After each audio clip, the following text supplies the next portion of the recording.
झंझोटी नाम का एक गांव था जिसमें सुलोचना नाम की एक महिला रहती थी।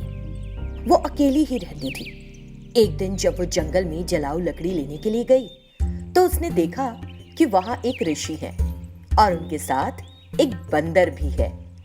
बंदर स्वामी जी के लिए फल तोड़ता और फिर उन्हें खाने के लिए देता। ये देखकर वो बहुत हैरान और आनंदित हुई। वो उन ऋषि के पास जाती है।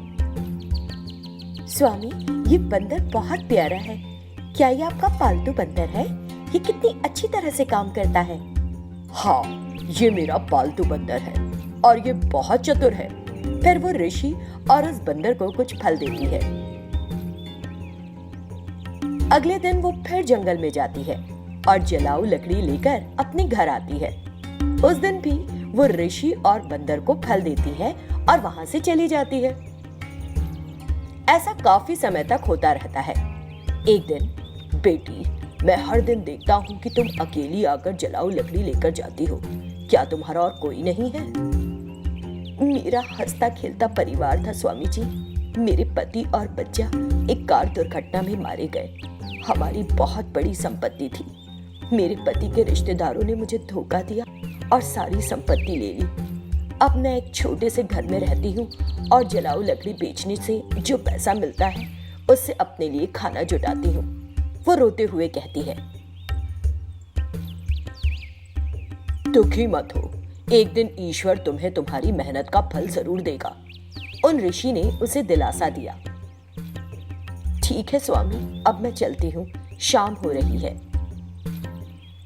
जब वो जा रही थी, ऋषि ने पीछे से उसे पुकारा और कहा, देखो, तुम्हारे साथ कोई नहीं है ना? इस बंदर को ले जाओ और इसे बड़ा करो। ये तुम्हारे कामों में बड़ी कुशलता से मदद करेगा। ठीक है स्वामी। इतना कहते हुए वो बंदर को अपने साथ ले जाती है। तब से बंदर उसके साथ रहने लगता है और उसके कामों में मदद करता है। जलाऊ लकड़ी इकट्ठा करता है और उसे अपने सिर पर रखता है, फिर बेचने जाता है। वो बंदर को खाना देती है।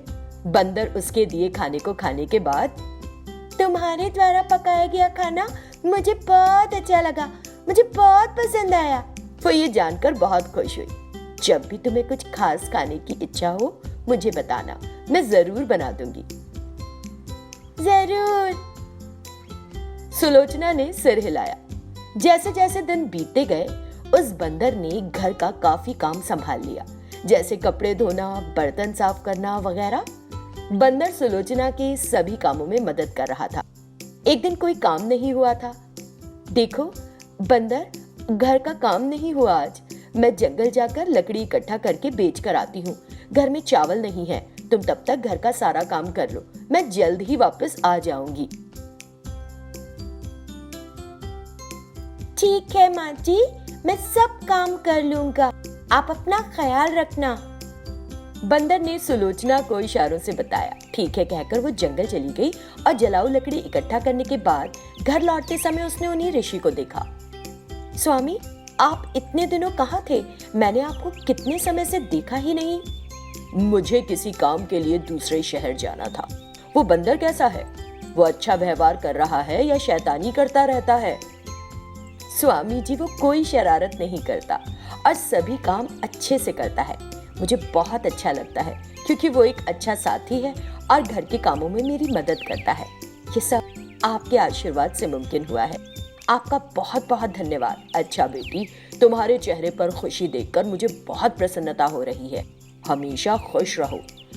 वो उसे आशीर्वाद देकर वहां से चले जाते हैं। वो जलाऊ लकड़ी लेती है और उन्हें शहर में बेचकर कुछ पैसे पाकर वापस घर लौट कर आती है। लेकिन बंदर वहां नहीं होता। वो बहुत चिंतित हो जाती है कि बंदर कहीं नहीं दिख रहा। अरे, ये बंदर कहाँ चला गया होगा? अगर कोई उसे दूर ले गया। वो आसपास के सभी लोगों से पूछताछ करती है, लेकिन हर कोई कहता है कि उन्होंने किसी बंदर को नहीं देखा। वो चारों ओर देखती है, लेकिन बंदर कहीं नहीं दिखाई देता। वो बहुत निराश होकर घर लौट आती है। ये बंदर आखिर कहाँ चला गया? अगर स्वामी जी पूछेंगे तो मैं क्या जवाब दूंगी? वो अकेले बाहर गया ही क्यों? वो रो रही थी। इसी बीच बंदर वहां घबराया हुआ रोता हुआ आता है। उसने बंदर को देखा। तुम कहां चले गए थे?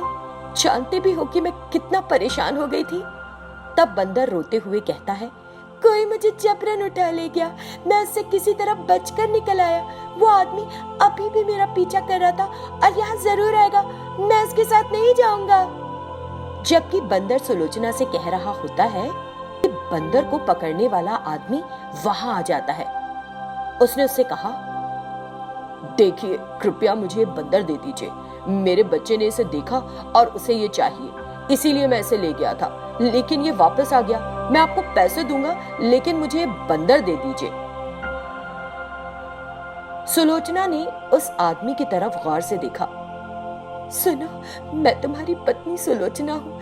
मुझे लगा था कि तुम एक दुर्घटना में मर गए, लेकिन तुम इतने दिनों कहाँ थे? हमारा बच्चा कहाँ है? क्या तुम उसके लिए ही कह रहे हो? उसने आश्चर्य किया। आप कौन है? ये क्या बात कर रही हैं? मेरी पत्नी तो घर पर है, आप पागल हो गई है क्या? वो गुस्से में कहकर वहां से चला जाता है। अगले दिन सुलोचना बंदर लेकर ऋषि के पास गई और उन्हें वो सब कुछ बताया जो हुआ था। उन ऋषि ने अपनी दिव्य दृष्टि से देखा और उसे बताया, जैसा तुमने सोचा था कि तुम्हारा पति और बच्चा दुर्घटना में मर गए, ऐसा कुछ नहीं हुआ था।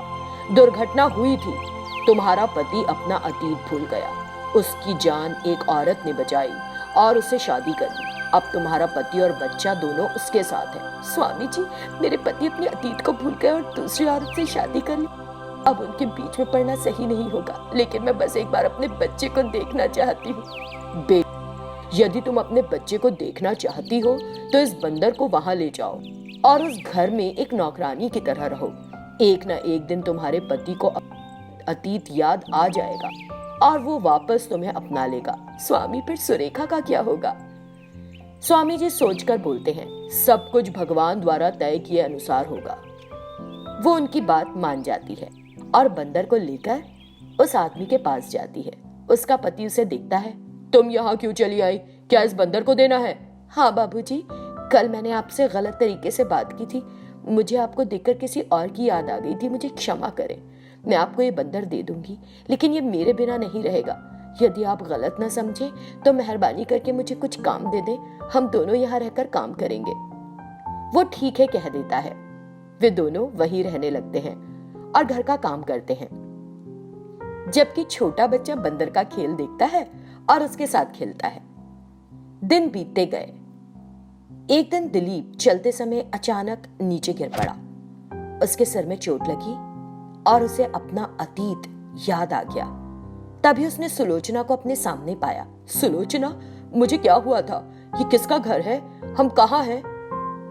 वो उसे बताती है कि क्या हुआ था। वो बहुत दुखी हो जाता है। ओह, कितनी बड़ी गलती हो गई। भगवान, तुमने ऐसी स्थिति क्यों पैदा की?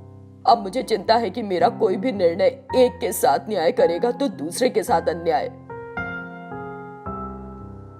देखो, मुझे तो लगा था कि तुम मर चुके हो।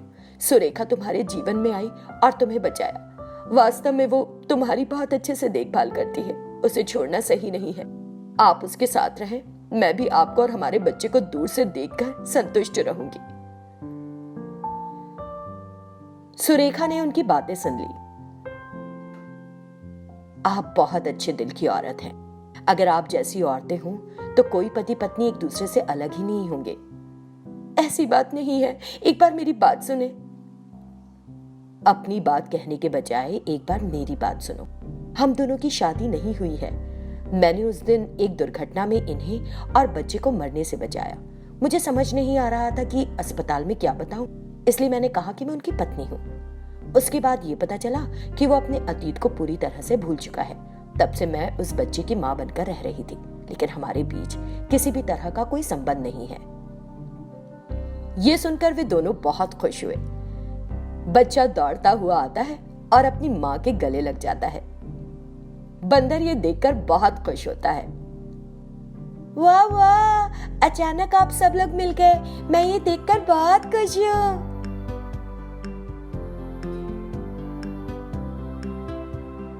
ये सब तुम्हारे कारण हुआ, क्योंकि स्वामी जी ने तुम्हें उपहार के रूप में मुझे दिया। मेरे बच्चे ने जब तुम अकेले थे तुम्हें काम करते देखा और मेरे पति तुम्हें उठाकर घर ले गए।